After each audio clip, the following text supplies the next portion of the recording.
We are coming into Labor Day weekend, and are you feeling like a hot mess when it comes to traveling and getting ready to go? Well, I know it's a couple days late, but I have 3 tips to make it smoother. I'm Crystal with the Busy Boss Mama, and I have been planning a trip, and I thought I should share with you some of my tips to make it a little smoother because we travel a lot back to see family. As a military family, we don't travel to go on vacation a ton so much other than, but we do go and see family quite often. So I have to pack a lot, and I pack a lot by myself a lot. Most of the time it's just me packing, which I know most you moms all know how that is. And the first thing I like to do is I start a list of to-dos of things that I would like to do and that I need to do before we leave. And on the other side, so on this sheet of paper, I have one side of the things I need to do, and on the other side, I have the stuff I need to pack. So at last minute, you aren't wondering, oh crap, I forgot my charger, or I forgot the kids' tablet charger, or I forgot the toothbrush chargers. It's always a charger, or chapstick, or a swimsuit, or underwear. So just on that list, I don't write everything that I need to pack because everybody knows you need your underwear. Most people were packing 15 underwear as if somebody's going to have some massive diarrhea every time. But you never know when that's going to happen, and you need them. So I don't write those things on there, but anything that I know we might forget that is an easy thing that gets left at hotels and things like that, like, your razor, you know what your things are, what your stuff are. If you need something odd that you don't need, like this time I'm going to be going to my sister's, and she sharpens my knives for me. So I need to make sure to take those, and I'll easily forget to bring my knives, and I need to bring my wedding ring because I bent it and get it fixed at the jeweler's where the warranty is. So those are things I wrote on my list of things that I have to bring so I don't forget them. So start that, and if you start it at least 3 days before, or, a day at the worst, but if you could start that earlier, it would be better.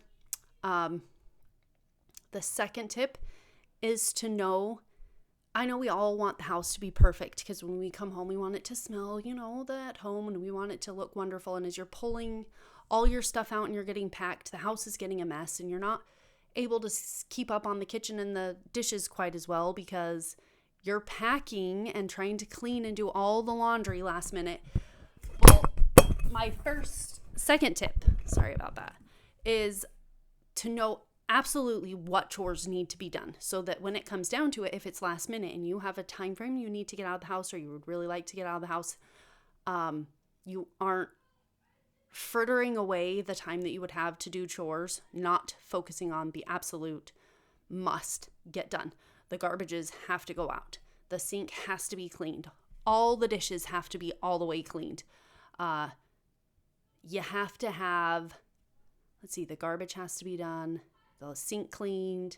You need your laundry done. You got to plan that a few days in advance too, especially if you have a big family. Make sure all the laundry is done so you can have laundry for your thing. And my other thing is to at least run the vacuum in the main part of the house. And I know, like for me, we've cleaned the bathrooms and washed everything, but there have been times when I've been so stressed out and there's been so much going on in life that there's just no way I'm going to be able to clean the house before I leave. And we make sure the kitchen is spotless, all your old food. If you're going to be gone for more than a day or two, make sure you clean that fridge out and get it all out to the trash can and get a neighbor to take your can down to the curb for you. So that's the tip number 2. Make sure that you get the absolute chores done, but then you can do all the other ones if you have time. But make sure you just know what the absolute ones are so that you're not last minute being like, oh, I just spent and cleaned my bedroom and now I'm 3 hours behind my schedule because I have to clean the kitchen. So get the have-tos done first. And my third tip, which for me is hard because I'm not generally a planner, but I've become one with the more that I travel. Well, actually, over the last few years, I've been really good with traveling. And you have to start it all at least 3 to 4 days before leaving. You got to get that list going.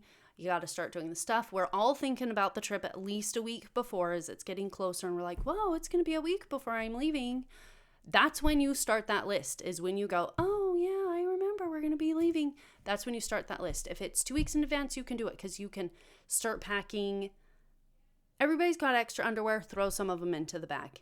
Start gathering the things up. When I go to see my family, I've got stuff that I've gathered up to take my family, and I have them in places, and I start making sure I get that put in an obvious place.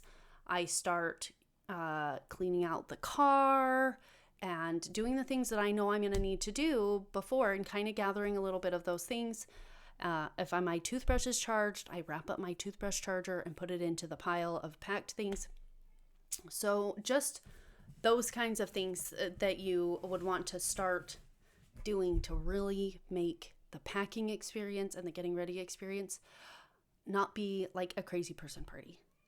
So make sure to check out The Busy Boss Mama at thebusybossmama.com, and we'll talk to you next time.